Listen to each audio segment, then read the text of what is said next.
dumar waa ahaan uu ku yahay kana umanaha idil neefla oo waa ababsha iyo hooyo erayna bara marna waa afada aqalna la dhisto marna waaba ina walana la aqo inu eeganimiyay eedgayan dumar waa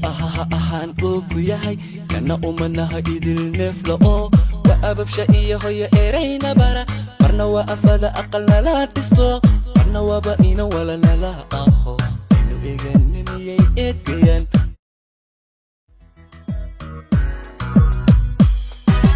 dumar waa ahaan uu ku yahay kana umanaha idil neefla oo waa ababsha iyo hooyo erayna bara marna waa afada aqalna la dhisto marna waaba ina walana la aqo inu eeganimiyay eedgayan